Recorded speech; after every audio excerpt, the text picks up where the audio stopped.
us. Alexander is a postdoc at the IMFD Chile and Senya Chile, with a particular interest in algorithms, complexity, and information theory.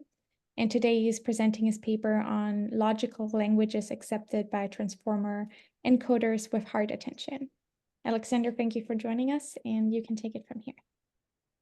Yeah, okay, so this is based on some paper joined with Pablo Barceló, Anthony Lin, and Vladimir Podolsky. So I have some introductory remarks. I'm not sure that I want to voice them all out loud, but well, I noticed that in this seminar, basically, I mean, many talks are about transformers. Maybe not all, but so I'm not and so I'm not really a right person to try to explain how they are actually used in the real life, how people came up with the idea of using such a thing, because to be honest, I have no idea. So what I can tell, I can tell a little bit about this line of work where people are trying to understand what, in some sense, okay, so what these transformers can do in terms of proving some mathematical theorems about that. I guess there is a general idea that can be broadly called expressivity, that if we have some model or architecture in this deep learning, and basically it's usually given as for example, a class of neural networks of a certain form. Well, and they have some parameters. So basically this is just some parameterized set of functions. And then expressivity just asks, okay, so what are the functions in this model? So so for which functions there exists a choice of parameters such that your model can produce this function. And supposedly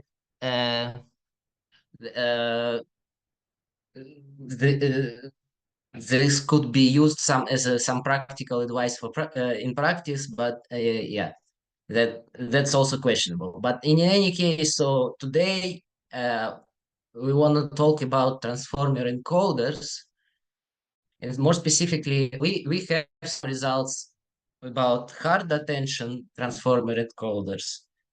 Of course, there are like more. Okay, and then and the other thing is that in practice, people use more soft attention, but still to prove something, I guess that's easier to start with hard attention. So now, okay, so the idea is we want to consider transformers. So transformers try to understand like which functions transformers can compute. So we will consider it as a computational model, where usually we try to learn some weights that are in the model, and now we are asking that for which functions there exists a choice of weights that can compute this function. Yeah, and by the way, so if you have any questions throughout the talk, don't hesitate to ask something, because yeah. So this model that we are considering here, okay, there's some conventions that we have to choose. So the conventions, one convention is that transformer encoders is just the functions. They map sequences of vectors in some fixed dimension to sequences of vectors with the same length. So basically, we assume that we receive on input, we can say just an array of vectors in some dimension d, and we do something without changing, the length of the array. So that's kind of functions that transformer encoders, we assume, do.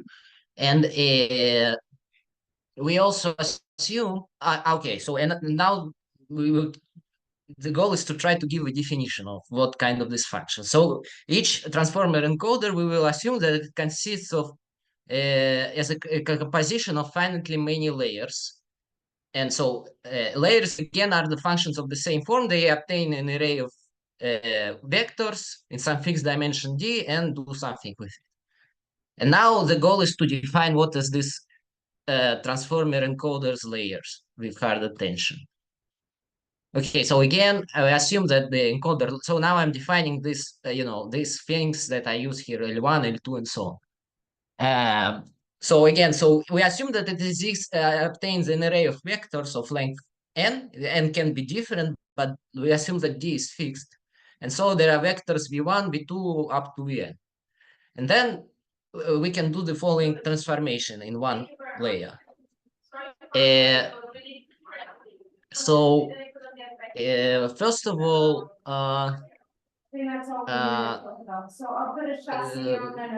what happens is that there exists this what's called an attention mechanism. It is something that allows the different positions in this array to interact with each other. So more specifically, in the hard attention mechanism, what happens is that there is a vector and there is a position number I, and for each position number I, and for every position I, the following happens.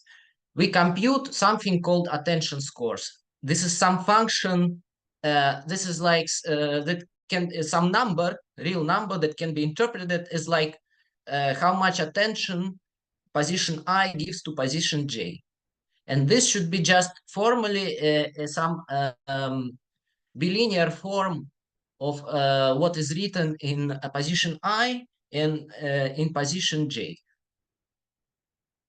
So this is given by a choice of two matrices A and B, such that this attention score is this scalar product of AVI and BVJ. Then what happens? So we have for each position I, we have these weights, one can say, or attention score for each position, and we take a position which maximizes the score for a given position I. And then the idea is that now the position I gets access to this position that maximizes its attention score. And the next thing what we can do, so now in this position and let's call this position Ji. And now in the final step, what happens is that in this position I, we now have the previous value, the Vi, and we have this maximized value V sub J sub I. And what we can do is we can do some fixed feed-forward neural network applied to Vi and with 2D inputs and with D outputs and with relo with relo activation, but if it's just the same, because this means that some in this we are assume that here like these weights in this scalar product are fixed and the weights of this neural network are fixed. So basically we can say that we just have any function from R to D with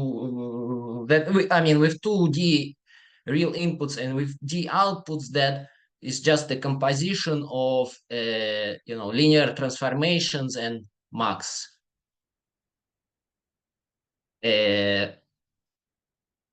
So that's kind of transformations we can do now in every position. And then the important thing is that this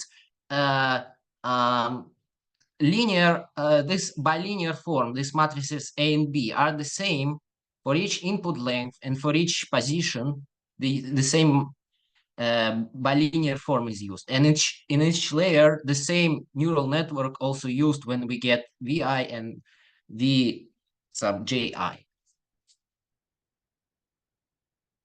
Yeah, and so for context, so we will focus in this talk on this kind of layers, and then also with functions that can be obtained as a finite composition of them. In practice, more common to use what's called soft attention mechanism.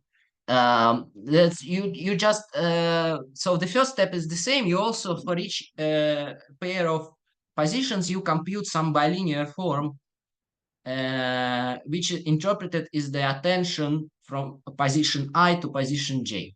But then instead of taking what they say hard max, so taking the value, the position that maximizes this attention score, you take what's called the soft max of all positions. So the bigger this attention score will be, the bigger will be the coefficient. But what you do, you just you exponentiate this attention score.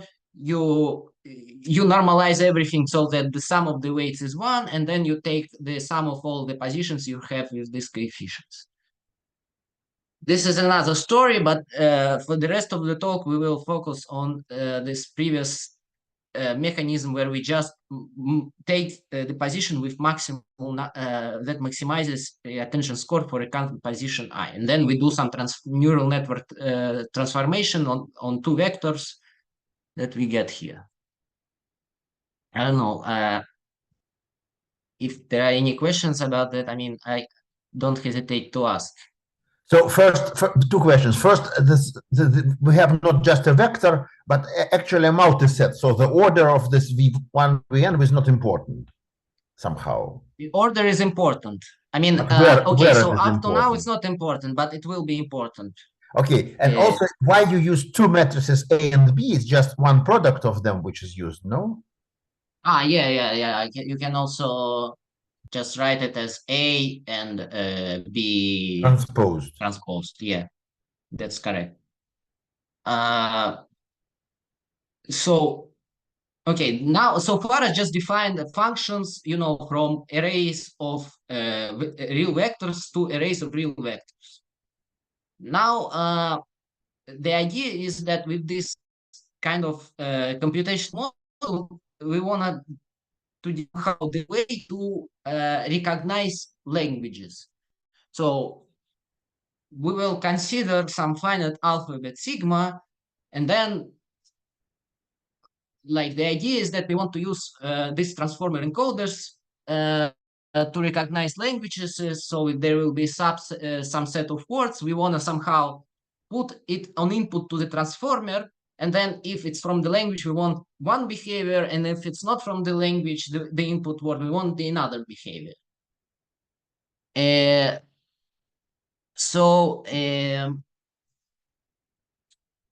way it's done here is that, okay, so we have an input word. And the way we put it, there are two things. So first of all, we will just have some, I think they call it word embedding. So we will have to, we can just take a letter and code it in any way as some d-dimensional vector. And the other thing is what we are allowed to do in order to avoid a simple fact that there is, we want to have some positional encoding. So we want to also allow some information about the position in the in this array. And here, what we allow,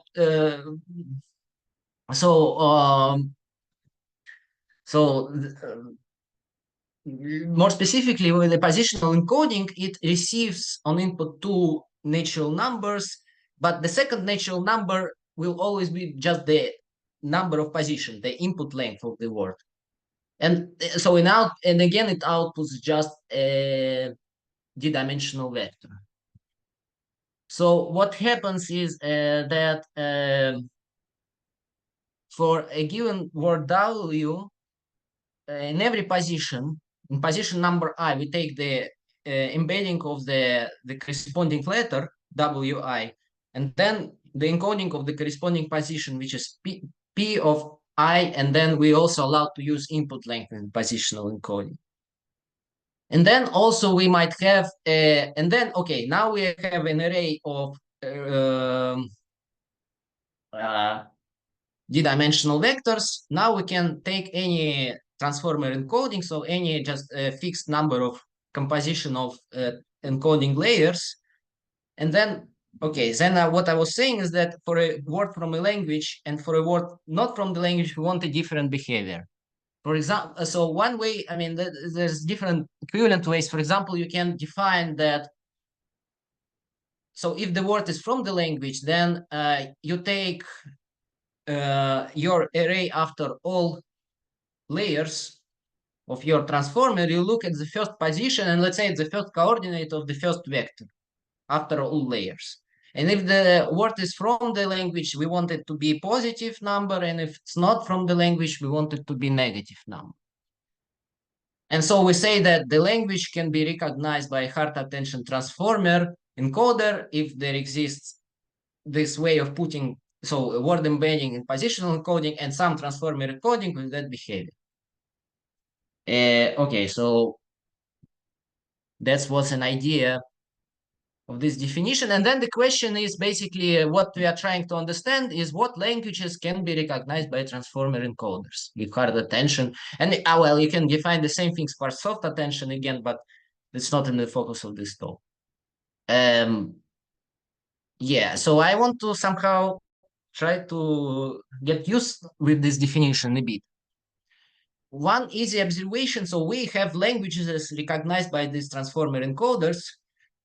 What we can easily observe is that if you, I don't know, if you computed some language, you can also compute its complement, because the condition is that for a word from the language, this output should be positive, and for a word not from the language, this thing should be negative.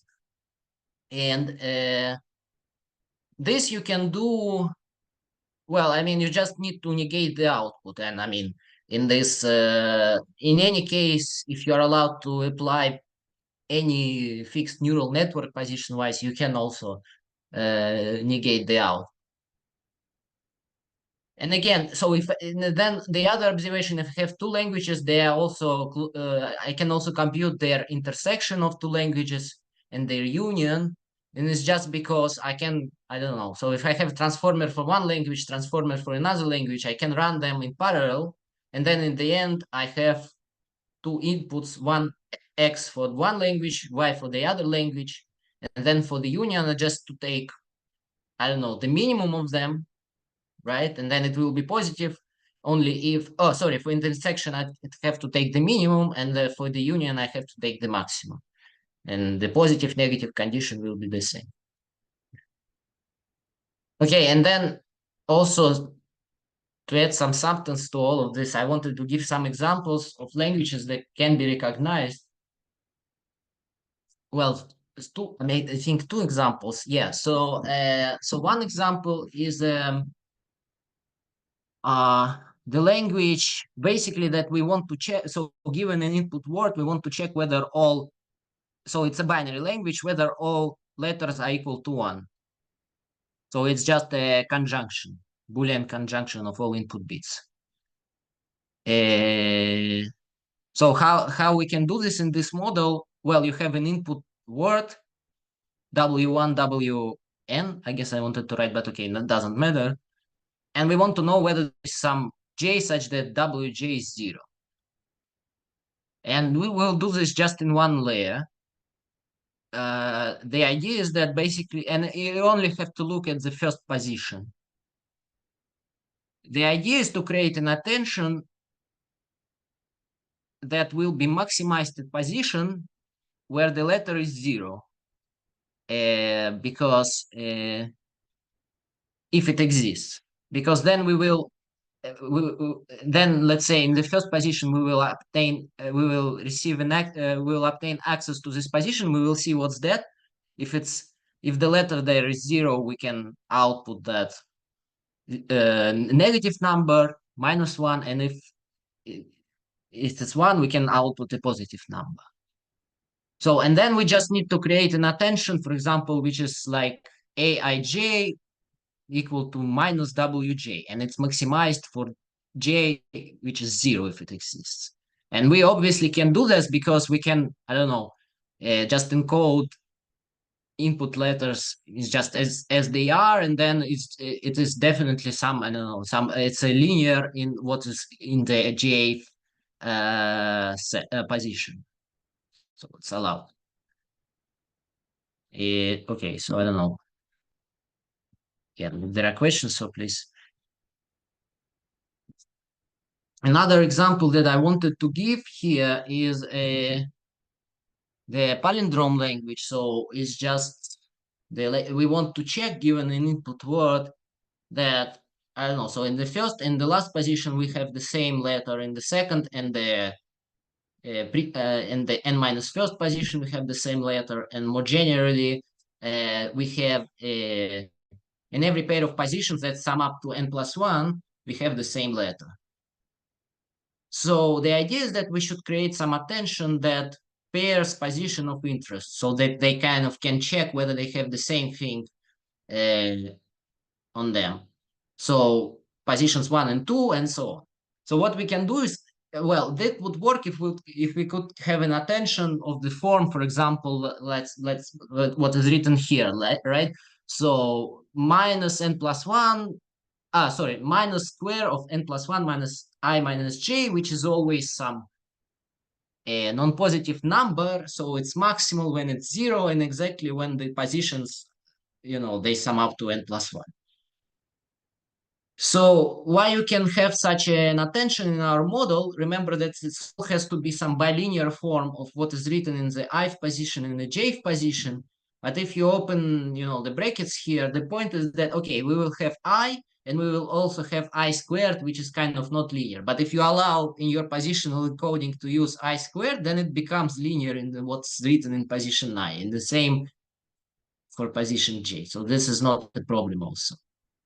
Okay, so after you paired all these positions of interest, well, they can obtain the access to what's written in each other. They can check that it's the same thing, and then we just need to do like a previous construction, more or less, to check that in every position sees that everything is all right as wanted in the language of palindromes. Yeah. So there are some examples, but these are specific examples. The other thing is the question is, for example, okay, how would we can show that some specific language can be done? How would we prove a lower bound that some languages cannot be recognized by in this model? So, and there are two methods of showing lower bounds for that. I mean, so it's written ACC. Okay, I will explain. So it might be confusing with using lower bounds and upper bounds, but okay. So well, it's actually was later, but one result is due to how Anglin and Frank, they showed the following thing, that every language that can be, okay, so every language that can be recognized in the model that we are talking about, this hard attention transformer encoders, belongs to a class of languages called AC0. So I don't know. So just in case AC0, so AC0, it's the class of languages such that for each input length there exists what's called a circuit. So I mean, so this is basically just, I don't know, that if you know about circuits, so the idea is that what you can do, you can like construct a graph like that where you can use logical AND, logical OR, and also negation if you want, but I think it's not on the picture. So the depth of, okay, like you can even construct a tree, right? The depth of the tree should be some constant independent on n. And the number of these leaves that you have should be some polynomial in n. And then for any input word, if you do this all computation from here, like from bottom to the top, so you compute all these ends on the first layer, then all ors here, then this end. In the end, what you obtain, it should be 1 if the word is from the language and 0 if it's not. So the classical languages such that for each input length there exists, such a circuit of size which is n to the most some constant, like n to the 10 or whatever, some fixed depth, is called AC0.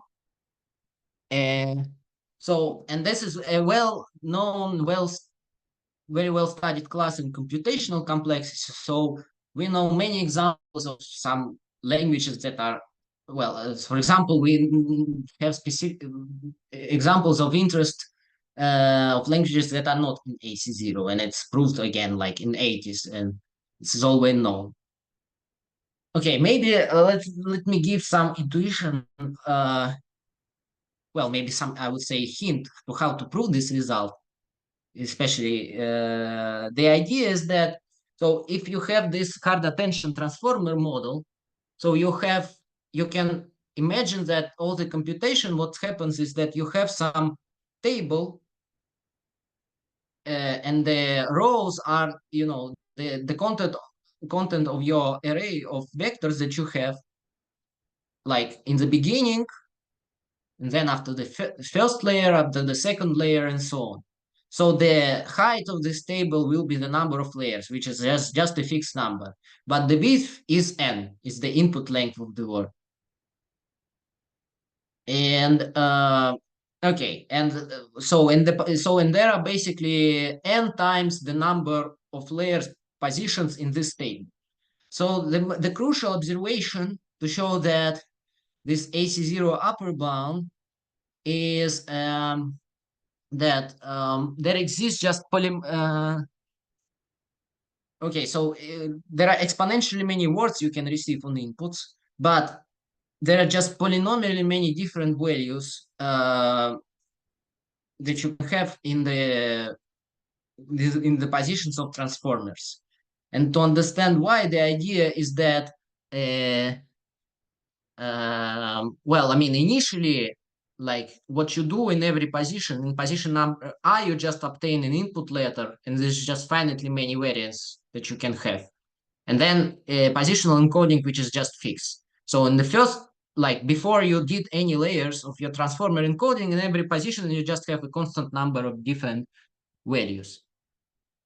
And then on each layer, you just basically oh, sorry, yeah, the constant number of in each position, but if you sum up all positions, well, it must n, sum all of n. And then the point is that on with each new layer, the number of different values can just get squared. So it will be n squared after one layer and to the 4 of the second layer and so on. But if the number of layers is constant, then this will be some fixed polynomial.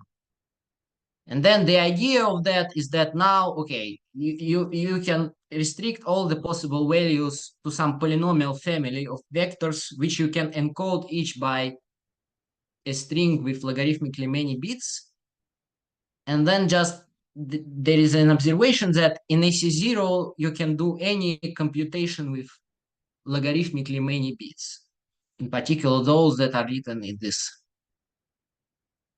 definition of a transformer encoder. Yeah, and so another method to show AC0 upper bounds, sorry, to show that something is, okay, so the idea is that, okay, we have this theorem that everything that can be recognized should be in AC0, and it's well known that there are examples of languages like majority, Dyke language, and parity. So, for example, majority is that you have a language, you just want to check, this is just, you have zeros and ones, and you want to just check that majority of letters are 1. And parity language is just, you want to check whether the number of ones is even. Okay, and the Dyke language is interesting, but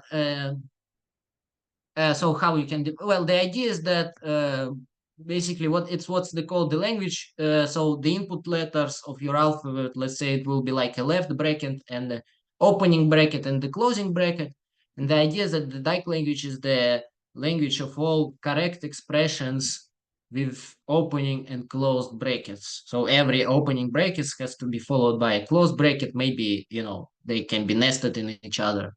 So that's the idea. So all these languages that I listed here are not in AC0, and it's proven without any assumptions, everything. So in particular, this implies by this theorem that they cannot be recognized by hard attention transformers. And there is another method showed actually earlier by Han. And he showed that all languages recognizable by hard attention transformers. Okay, that's not his term. I just wanted to call it somehow. Let's call it small of one fixable. So the idea is that any language that can be recognized, you can fix any arbitrarily small number of positions, input letters for a given length, so that under this fixation, either all words are in the language or none of the words is from the language. So by fixing just a few positions, you independently of what's written in the other positions, you know whether it will be in the language or not. And more specifically, so for every fraction epsilon, there exists some input length starting from which we have this property. And okay, there are two methods, and actually they are incomparable, as we will see. So for example, majority and parity, they are not from AC0, and it's well known. And it's also known that they are not small of one fixable. You cannot fix, I don't know, 1/10 of position and be sure that majority of them are ones or majority of them are zeros. So this already implies by the Hans theorem that they cannot be recognized. Majority, for example, cannot be recognized by transformer encoders. On the other hand, for example, Dyke language is small of one fixable. But I think Han actually somehow he makes a small mistake. He claimed that we can show that it cannot be recognized by a hard attention transformer, but the Dyke is not all of one fixable. So sorry, it's all of one fixable because you can just, I don't know, you can fix two positions where the brackets are, I mean, you can start the word with a closing bracket and this already will not be from the language, so that's fine. Yeah, and so the idea of our work is the following. So what we will show is that we obtain, so we know that all languages that can be recognized by hard attention transformers are from AC0, but the question is whether, I don't know, for example, the obvious question, whether all of them can be recognized or what part of AC0 can be recognized. And we describe some fragment of AC0 that can be recognized, and we observe that not all AC0 languages can be recognized. And about the second part, I can immediately show, I mean, this is really just an observation because we just observed that there exists an example of languages that are from AC0, but not all of one fixable. So to them, we cannot apply the theorem of Howe, Anglain, and Frank, but we can apply a theorem of Han. And this will be language from AC0, but not recognizable by hard attention transformer encoders. Okay, I will have to describe this language, but I mean, there is nothing actually that they are really proving there. But so in the rest of the, I don't know, I guess in the rest of the time, I'll try to at least give some approximation of what is the maximum fragment of AC0 that we can show can be recognized by hard attention. But I mean, if there are any questions up to now, I guess that's also good time to ask. Okay. Okay, so to understand this, what fragment of AC0 we can do, we need some folklore logical view on this class of AC0. And for this logical view, we have to the first thing that we have to do is identify, so the languages are, you know, sets of words over some alphabet, given somehow. And we will give languages as first order formulas. So, and we will somehow put into the language all words that satisfy the formula, and we will not put into the language all words that do not satisfy the formula. But okay, so what does it mean that the word satisfies the formula? For that, given a word, you can consider it as a structure. So this will be just a set. So the set of positions. So for a given for a word of length n, you will be just have a set of its positions, and on this set you will have unary predicates for each letter of your alphabet, and the meaning of each predicate of this form, if I have a letter A and the unary predicate, so given a position I, this predicate says whether in this word W the ith position has a letter A or not. And that, okay, so now this predicates already encode you a word. But what we also allowed to use here is some predicates that just use natural numbers. That doesn't have to do anything with the input letters. So, I mean, for example, I can take a predicate given two positions I and j, well, whether I is smaller than j or not. So, and then, okay, so if I identify the word with a structure, then if I have a closed first order formula, I can ask whether this formula is true in this structure for on this word, we can say or not. And then every formula defines a language of all words that satisfy this formula. So, I mean, and so as an example, let's consider palindromes again. The palindromes you can define by the following formula. There is some cheating here.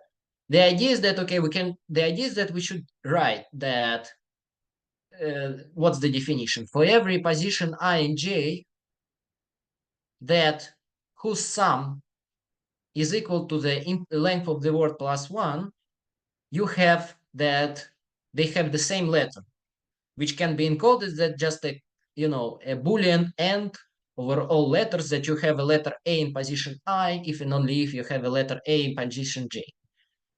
So a little bit of cheating is that here in the formula I use the length of the word. Well, I'm using like a predicate, which is just a ternary predicate that the sum of two numbers are equal to the third number, but that's fine. But the thing is that, okay, but the input length I can also encode I don't know, I can define it as the largest position for which there exists no bigger position. So that's also expressible, and that's fine.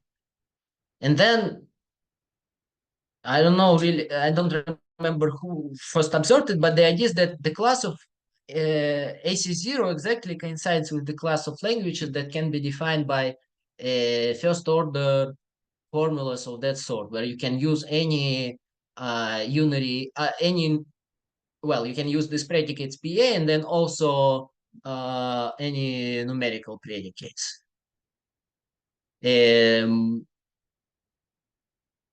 So, I mean, for example, the idea is that, I mean, if I have a formula in there and then it has, some chains of quantifiers, there exists I, such that for all j and so on, but that's also some fixed formula, and then I replace it by a circuit where I have this alternation of ors, ands, and so on. Okay, but the point is that we can here AC0 is equal to this first order formulas when I can use arbitrarily numerical predicates, and these numerical predicates can use it can be, I don't know, they can have over two numbers, over three binary, ternary, and whatever. So a good then we can try to ask, well, I don't know, for example, if I just use unary predicates or something like that, or maybe some specific predicates is it true that transformers can do all these fragments? So, so let's try to go to some first approximation of this main result of what can be done by transformer encoders with hard attention. So first of all, we observe that all what's called star-free languages can be recognized by hard attention transformers. And so what is that? It's just the class of languages in this terminology where, apart from this predicates that encode input letters, you can have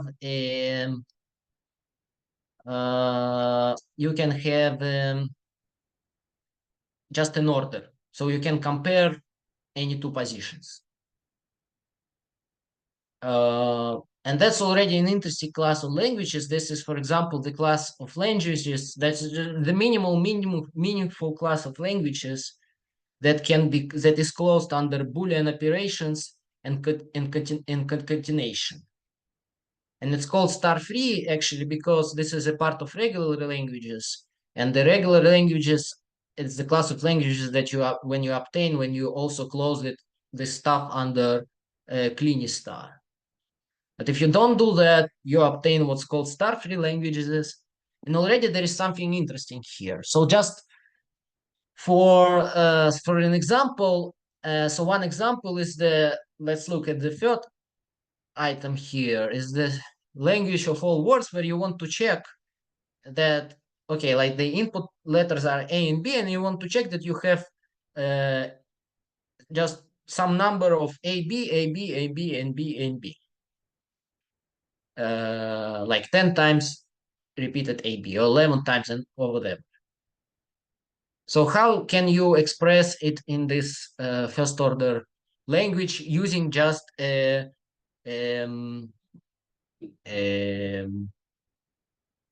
order? Well, you say that like in the first position you should have A, and the last position you have B, and then whenever you have two positions, two consecutive positions, then you either have A and B on them or B and A. And I don't know, like the first position you can define as the positions where there is nothing smaller, the last position where there is nothing larger, and to check that there are two positions that are go exactly, so it's one position is the exact successor of the other position, it's just right that one is bigger than the other and there is nothing in between. And a very nice, I think, example is the class of Dyke languages of bounded nested width. So this is the class of languages that, okay, so this is like, again, the class of expressions with opening and closed brackets that are balanced, that are correctly constructed. But what you can have in this kind of expressions, you can have, you know, opening and closing bracket, and then inside an opening and closing bracket, and then inside, and that in principle you can have an arbitrarily deep, you know, such a nested sequence. So when you just when you just put all the languages, all the sequences of if you bound such a width by some fixed constant, all this language for any constant, this language becomes star-free. So it follows from the result that I'm trying to show that it will be recognized by transformer encoders with hard attention. And for these specific languages, it was shown this that they cannot be recognized. That they can be recognized. It was shown before us, but we have like some general result that implies that. And the idea why they're star-free, so if you that you can write the formula by induction, that for every like opening bracket, there is a closing bracket to the right of it, such that between you have a correct expression of nested depth smaller than at most d minus 1. And then for d-1, you already wrote some formula. And yeah, and you also have, it's important to say the same for closing brackets. For every closing bracket, there is something on the left, opening bracket, such that between you have the correct expression. On the other hand, so just star-free languages, there is some stupid limitation. For example,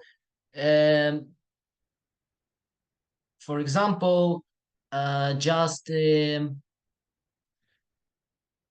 language, well, just to check whether the length of the word is even, you cannot do that, unfortunately. And if you have, you don't have this, that it has to be A, B, and B, and B. If you just have one letter and you want to check there are even number of them, that is not star-free. But that's not the problem, actually. So, for example, our result implies that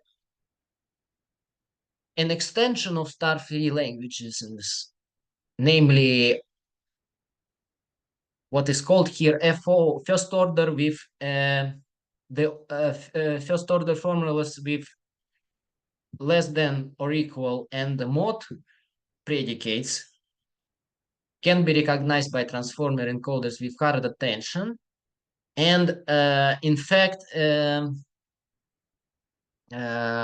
this class is actually all languages from AC0 that are regular. That's a theorem of Barrington et al. So, but in terms of this, of the first order logic, what you have to add to obtain all regular languages that are in AC0, you just have to add unary numerical predicates that just any position you can compare it, you can check whether the remainder modulo m is equal to r for any fixed number m and r. And in particular, you can express this language by saying that, well, this example that was not star-free, by saying that all letters are A and the last position is even.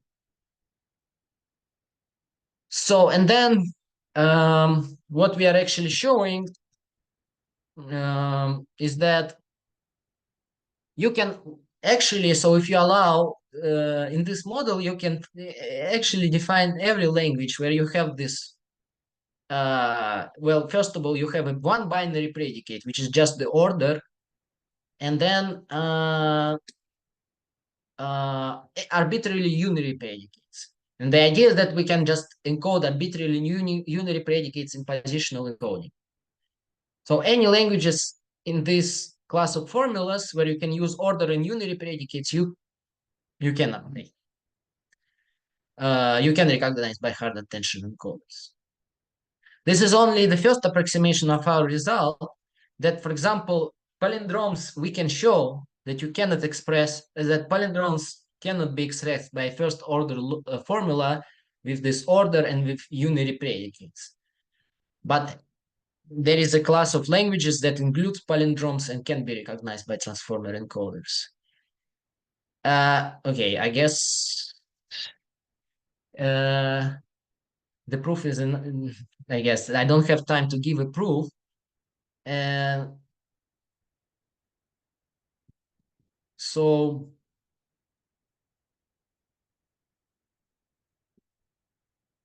I guess what I can try to do is to try to state the idea how to formulate the full result and compare it to a recent work of Nguyen, Chang, and Yang.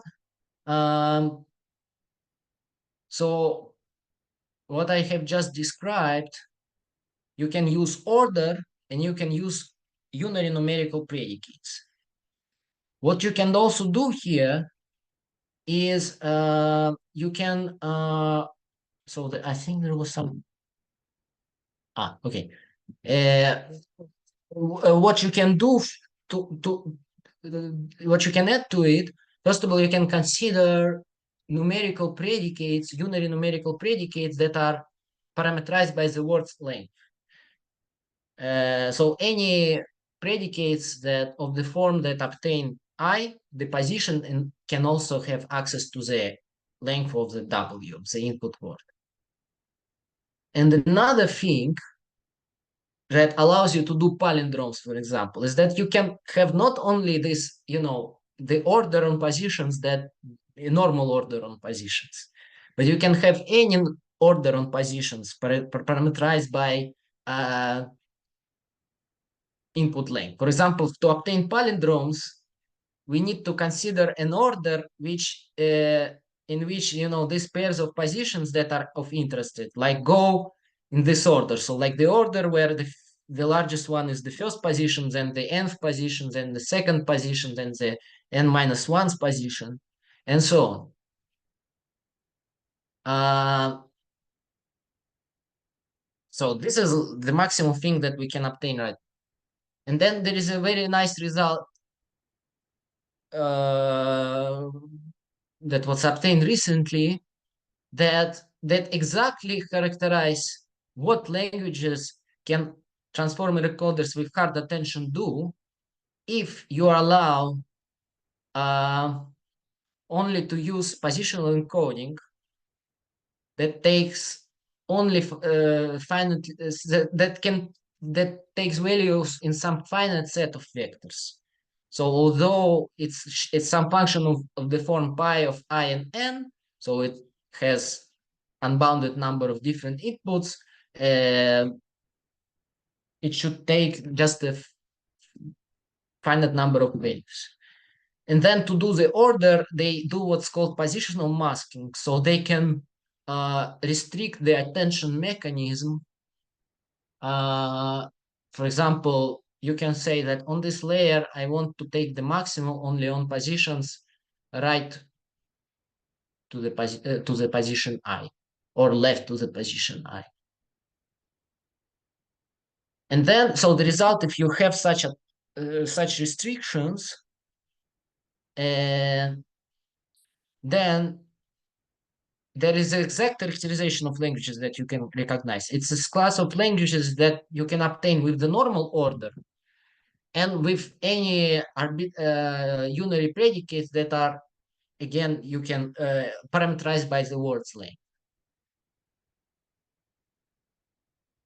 But you see that to obtain our result now, you see that's already, we don't use positional masking, but we use definitely positional we will have to use positional encoding that takes infinitely many different values. And then, for example, an example of a language that you can do if you allow infinite valued positional encoding, but not finite valued positional encoding, will be the language of palindromes. We can show that palindromes not in this first order logic with just usual ordering and unary predicates. Yeah, so again, there is a small part about showing that not all languages is from AC0 can be recognized. Again, so one thing is that we can give an example of a language from AC0 that is not small of one fixable. Yes, again, and then the last thing that maybe I can say, because I don't know, I'm out of time, that we also have some observation that in fact, even if you consider AC0, where what you can do is just, I don't know, for example, take two DNFs. So you can take an arbitrary like disjunction of conjunction of in each conjunction with at most two variables. So you have at most n squared such conjunction. Then not all languages that are computable by this in this model can be computed by transformer encoders with hard attention. Okay, there is an important remark that I don't have time. This applies specifically to this, more practical model that I defined here, where you use scalar products and everything. But okay, so within this talk, this is what we have. So I don't know. So let's finish here, I guess, and I would be happy to take any questions about this.